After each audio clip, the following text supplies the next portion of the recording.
You're having a breakout season offensively and with your defense, among the American League leaders in home runs, runs, and more. Did you find some kind of a golden key, Brian, to unlock something special this year, or is it just the product of a long process and lots of practice? Well, it is obviously a process. That's the reason why they have the minor leagues, and then you go through your rookie struggles and stuff. I did a couple of years ago, and I'd be lying if I don't tell you that I did go through my fair share of struggles. And then it's kind of finding out what type of player you are, what type of hitter, and making adjustments along the way. And everything is going all right this year, and hopefully, but continue to try to get better. And there's a lot of room for improvement. So that's my main focus right now. Understood. Well, you were given the honor of selection to be a participant in the Home Run Derby during All-Star Week, and I just wonder, standing in the spotlight of 40,000 fans, millions of people watching on television, how do you deal with the nerves? Well, I think one of the biggest things is, I've obviously taken a lot of BP in my life. That didn't come as a surprise or anything to me, but I've never taken it in front of that many people, and the camera's all on you and that kind of thing. So it was nerve-wracking and stuff, but, I have a strong Christian background, and the faith is very strong in myself and family and everything. And saying a little prayer before I went out there and stuff, just knowing that I'm not there to try to hit as many home runs. I'm still trying to go out there and serve the Lord and all I can, and just happen to be on a different stage, and that's what I'm here for. And that kind of carried me through the night, so to speak. That's awesome. We're talking to Brian Dozier, second baseman for the Minnesota Twins. And I want to ask you more about your faith in just a moment. But the Twins, have had their ups and downs record-wise this year for sure. But a lot of folks who are watching the team closely say there's a certain spark and a certain tenacity to this team that kind of sets it apart from the last several years. Is that something you guys feel in the clubhouse?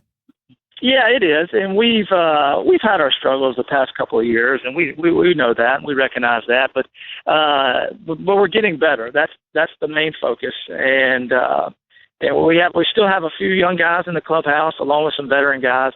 It's a good mixture of guys in there that can bring a lot of different things to the table, but there is a different kind of spark or whatever. We're not out of it yet. We're still a few games out of the wild card or whatever. A lot of the 60-something games left, and I think we can try to make a run at this. And like I said, we got a lot of blue collar guys that love to win, and that's our main focus. And so we'll see how it goes the second half of the season. That's right, man. That's a lot of baseball games for sure. A lot of games. Okay, so I'm a fan of the team, so I of course know who you are. I cheer for you as a player, but I was really compelled by a Pioneer Press piece that was on a talk you gave in May in Detroit, where you got up in front of Comerica Park and shared your testimony in front of thousands of people. You were quoted as saying, "That's why I'm here. That's what I'm here for. I'm not here to play baseball." Can you explain where that comes from?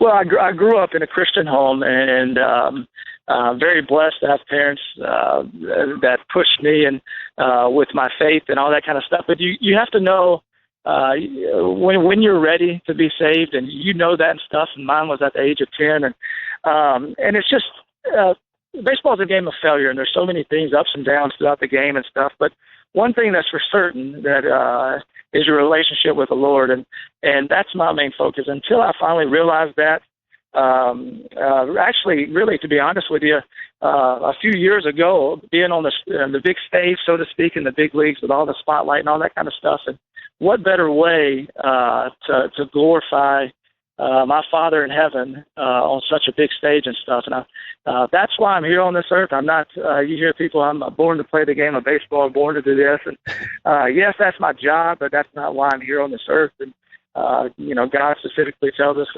to go and make disciples and teach others about Him and stuff, to bring others closer to Him. And that's what I'm here for. And I just happened to do play some Major League Baseball on the side. But I had the opportunity in Detroit to speak to 10 or 12,000 people at the stadium before a game and stuff about my faith. And anytime I get a chance and opportunity to do that, to share that, I never turn it down, because like I said, that's the reason I'm here, to share my faith and my testimony and stuff with other people, and just happen to go play a game, kids game at night. So We're talking with Brian Dozier, second baseman for the Minnesota Twins. You mentioned failure, and it's the thing that fascinates me, I think, more than anything else about a professional athlete like yourself, and especially in baseball. If you have a great season, Brian, you fail to get a hit 65 to 70% of the time.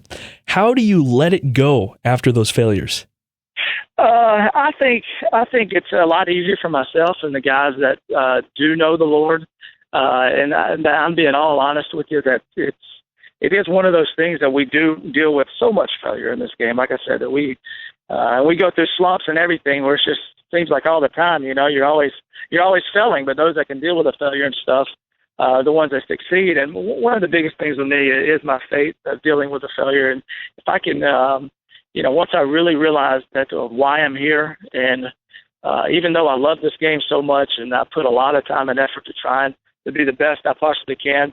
At the end of the day, if I feel something or if God tells me I'm not supposed to play baseball anymore to serve Him, then I'm all for it, to be honest with you. And once I finally realized that no matter what, at the end of the day, if I go 0 for 4 with a few strikeouts or make an error or something, and in some way I impacted someone else's life and someone else's faith and their road to salvation with God, then that's a win for me. So that's my main focus. Now, so many of us as Christians, we're searching for specific ways to live out our faith in our daily lives. And I'm wondering, in the career that you are, which is a bit unusual for the normal American human being, what opportunities does your unique vocation give you to do that? And also, what are some of the special, unique challenges that you face? We being in Minneapolis and stuff, and it's a great community, and me and my wife, we love it here. And just to be able to interact with so many people on such a daily basis, and my wife included, with the Wise organization and the things they do with around the community and stuff, it's just a blessing for us to be able to interact with so many people. And like I said, at the end of the day, it's all about making an impact in someone else's life and their road to salvation with God.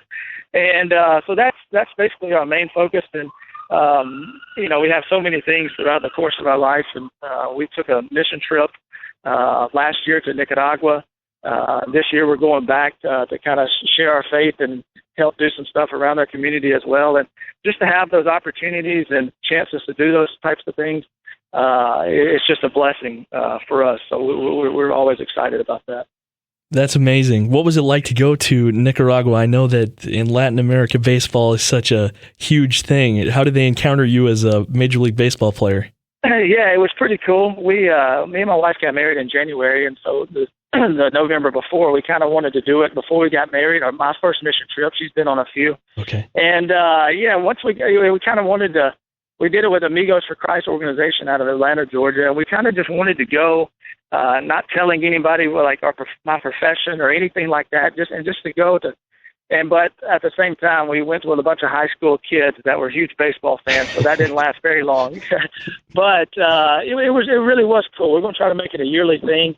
We basically dug wells for clean water systems for communities in Nicaragua, and also having a chance to share our faith with them, and hopefully, like I said, try to impact somebody's life and their walk with God, and that's our main focus. And so we're going to try to make it a yearly thing. We're blessed to have done it, and hopefully continue to do it. So. Hey, that's amazing. Well, we want to be respectful of your time, so I'll let you go in just a moment. But Brian Dozier, second baseman of the Minnesota Twins, is with us. I wonder, the journey started for you, I believe, in Fulton, Mississippi. Did you ever imagine it would end up in a Major League Baseball ballpark? Well, I'll tell you this. I come from a small town, 3,000 to 4,000 people, and it's kind of one of those towns everyone knows everybody, and everyone's kind of, it's like one big family, kind of, so to speak. But it's when I was in second grade, I had a journal for my second grade classroom, and we had to answer a question. And one of the questions, what do you want to do when you grow up? And when I was in second grade, I had number one, I wanted to play shortstop for the Atlanta Braves, and number two was I wanted to ride on the back of a garbage truck and be a garbage man. That was kind of my two things that I love to do, to be honest with you. So needless to say, one of them's worked out, and but not for the Braves, for the Twins, which is also another classy organization.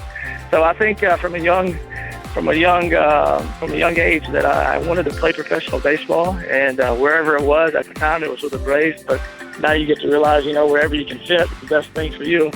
And it's been a blessing ever since then.